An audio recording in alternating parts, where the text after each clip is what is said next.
The latest Lethbridge City Council meeting, held on February 27th, had a short agenda, but plenty for Council to discuss. First off was a presentation around the Tour of Alberta, which was the professional cycling race that came to Lethbridge in September 2016.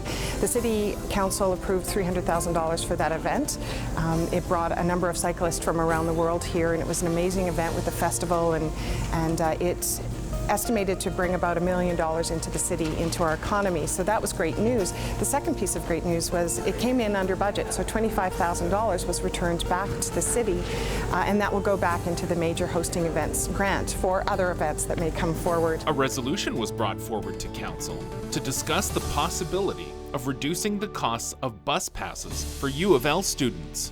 Student from the University of Lethbridge who wanted us to consider reducing the cost of the bus pass for students. Currently the cost is $289 per semester. She is asking that it be $289 for the entire school year, payment paid into two installments.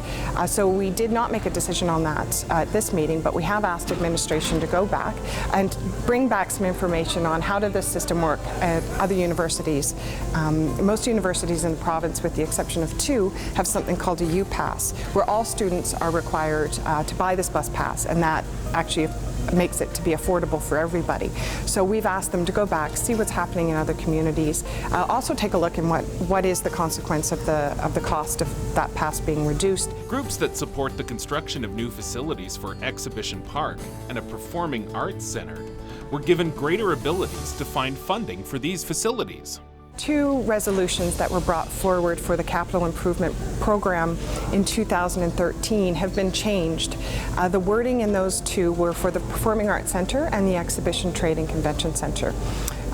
There were two phrases that were removed, or clauses that were removed. One was that the funding is conditional upon other new sources of funding and not MSI.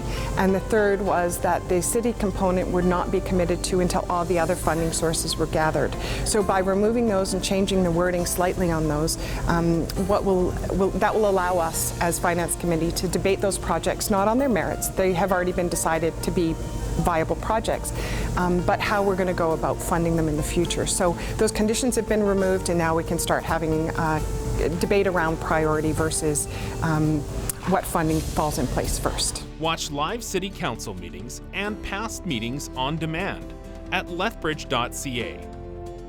Or you can watch live coverage of City Council meetings every Monday right here on Shaw TV.